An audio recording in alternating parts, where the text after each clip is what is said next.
Buying your first car in 2026 is honestly one of the most confusing things you'll ever do. New cars are stupid expensive. Used cars feel like a gamble. And social media keeps hyping up cars that look cool online, but would absolutely destroy your wallet in real life. Everyone tells you something different. Buy something fast. Buy something reliable. Buy something cheap. Buy something fun. But nobody really explains how to balance all of that when you're a beginner. So in this video, I'm breaking down the best first cars you can buy under $20,000 in 2026. Cars that are actually fun to drive, reliable enough to daily, and beginner-friendly, especially if you're just getting into cars and JDM culture. These aren't boring NPC cars, but they're also not stupid first car choices that'll leave you broke, stressed, or stranded on the side of the road. If you're a teenager, a new driver, or someone who wants to get into cars the right way, watch this till the end, because your first car matters more than you think. Let's get into it. If you want a first car that feels way more expensive than it actually is, the Mazda 3 is one of the best places to start. A lot of people sleep on Mazda, especially when they're cross-shopping Civics and Corollas. But the moment you actually drive a Mazda 3, you notice something immediately feels different. The steering feels sharper. The car feels more connected to the road. And it doesn't feel numb or lifeless like a lot of modern economy cars. Mazda has always focused on how a car feels from behind the wheel. And the 2019 to 2023 Mazda 3 proves that perfectly. Whether you're taking corners on a back road, merging onto the highway, or just cruising through the city, the car feels stable, confident, and predictable, which is exactly what you want as a beginner. Under the hood, most Mazda 3 models in this generation come with naturally aspirated engines. The base 2.0-liter makes around 155 horsepower and 150 pound-feet of torque, while feels responsive and quick enough to stay fun without ever being overwhelming. And because these engines are naturally aspirated, no turbos, no complicated setups, they're known for being reliable and easy to live with. That means fewer things to go wrong, lower maintenance costs, and way less stress for a first-time owner. But where the Mazda 3 really surprises people is the interior. This thing looks clean, minimal, premium, for a car under $20,000, vision, without feeling boring. It's mature but not old, fun but not reckless. And that's exactly what a first car should be. Let's be real for a second. No best first car list is complete without the Honda Civic. But before you roll your eyes and click away, hear me out. The reason the Civic keeps showing up on lists like this isn't because it's overrated. It's because it actually works, especially if you're new to driving or just getting into cars. The 2017 to 2020 Civic Sport and Civic Si hit a near-perfect balance between reliability, fun, and long-term potential. Let's start with reliability. Honda has been building dependable cars for decades, and these Civics are no exception. As long as you avoid completely abused or heavily modified examples, these cars will easily last with nothing more than basic maintenance. Oil changes, brakes, tires, that's it. Now the driving experience, even the regular Civic Sport feels light, responsive, and easy to control. Most sport models make around 158 horsepower and 138 pound-feet of torque, which is more than enough for daily driving and learning how to push a car safely. Step up to the Civic Si, and things get even more interesting. The turbocharged engine bumps power up to about 205 horsepower and 192 pound-feet of torque, paired with tighter suspension tuning and better handling.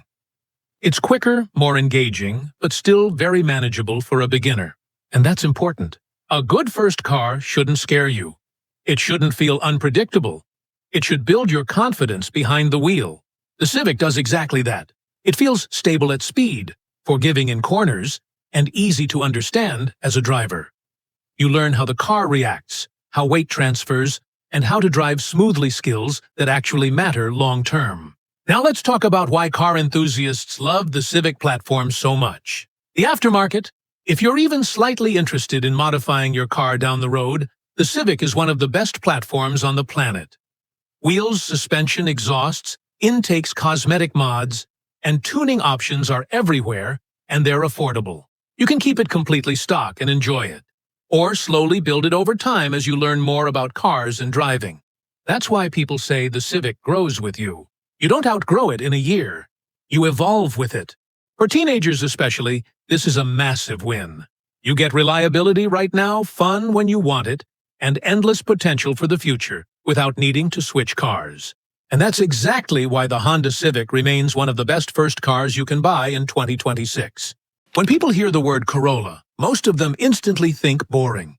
But the Corolla hatchback completely changes that mindset. This isn't the old-school beige, slow Corolla your parents drove. This is a modern, sporty, practical daily that still carries Toyota's legendary reliability. And that combination is exactly why it works so well as a first car. And reliability matters way more than people like to admit. For a first car, the last thing you want is stress. Stress about breakdowns. Stress about repair bills. Stress about whether your car will even start tomorrow morning. The Corolla hatchback is basically stress-free ownership. Toyota built this car to survive almost anything. Missed oil changes, rough roads daily, commuting long trips. It just keeps going. That reputation isn't hype, it's earned. Under the hood, the 2019 to 2022 Corolla hatchback comes with a 2.0-liter naturally aspirated engine making around 168 horsepower and 151 pound-feet of torque. On paper, that might not sound crazy, but in real-world driving, it feels smooth, responsive, and perfectly balanced for a beginner. It's quick enough to merge, overtake, and have some fun without ever feeling overwhelming or unsafe. What really makes the hatchback version special, though, is that it actually has personality. It looks better than the sedan, it handles better through corners, and it feels more engaging behind the wheel. It's not trying to be a race car, but it's also not dull or lifeless. It's comfortable, predictable, and easy to understand as a driver, which is exactly what you want when you're still learning. Inside, you get modern tech like Apple CarPlay, advanced safety systems, and a clean, functional interior. Everything is laid out logically, nothing feels complicated, and everything just works. Ownership costs are another big win. Insurance is low. Maintenance is cheap. And parts are everywhere. This is the kind of car that lets you focus on learning how to drive, learning how to own a car, and figuring out what you actually want from cars in the future, instead of constantly worrying about repairs. If you're looking for a first car that won't give you headaches, won't drain your bank account, and won't let you down, the Corolla hatchback is one of the smartest choices you can make in 2026. It might not be flashy, but it's solid. And sometimes solid is exactly what you need. Now, let's talk about leveling up. If you want your first car to feel like a real step into adulthood while still keeping that JDM DNA, the second-generation Lexus IS is a seriously underrated choice. This car gives you something that's actually rare in this price range: luxury and reliability in the same package. And that combination matters. The IS250 and IS350 are built on Toyota engineering, which means they're known for lasting a long time when properly maintained. These cars were overbuilt compared to most competitors, and it shows years later. But unlike regular Toyotas, the Lexus IS adds something extra: rear-wheel drive, better weight balance, and a more refined driving experience. Rear-wheel drive is a big deal for enthusiasts. It completely changes how the car feels, how it rotates through corners, and how it responds when you push it a little harder. For beginners, this is actually a good thing. Rear-wheel drive teaches you more about car control, throttle input, and balance without being dangerous or overwhelming, especially in a car as predictable as the IS. Power-wise, there's a clear difference between the two. The IS250 makes around 204 horsepower and 185 pound-feet of torque. It's smooth, reliable, and easy to live with. Great if you want something comfortable and refined. Step up to the IS350 and you get a noticeable jump in performance. The 3.5-liter V6 produces about 306 horsepower and 277 pound-feet of torque, which makes the car feel genuinely quick while still being perfectly manageable as a daily driver. It's confident on the highway, smooth in traffic, and has enough power to stay exciting without ever feeling out of control. Inside, the Lexus feels solid and well-built. It's not flashy or overloaded with screens, but everything feels premium. The seats are comfortable, the cabin is quiet, and the materials hold up incredibly well over time. And unlike older German luxury cars in this price range, you're not constantly rolling the dice with ownership. No surprise $3,000 repair bills, no electrical nightmares, no random warning lights popping up every week. You get the luxury experience without the luxury headaches. For teenagers and first-time buyers who want something different from the usual Civic or Corolla, the second-gen Lexus IS is a sleeper choice that deserves way more respect than it gets. It's mature, it's fun, and it's built to last. Now we're officially entering enthusiast territory. The Toyota GT86 is not a car for everyone. And honestly, that's exactly why it deserves to be on this list. Let's be real for a second. It's not fast in a straight line, it's not practical, and it's definitely not the best daily for every situation. But what it is special.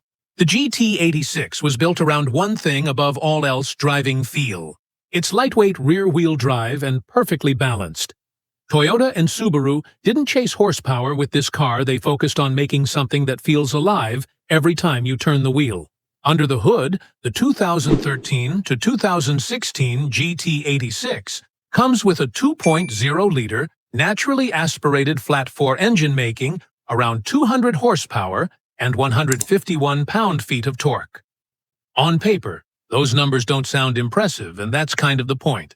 Because the GT86 doesn't rely on brute force. It relies on balance, steering feel, chassis feedback.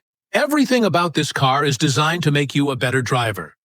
The steering tells you exactly what the front tires are doing. The suspension communicates weight transfer clearly.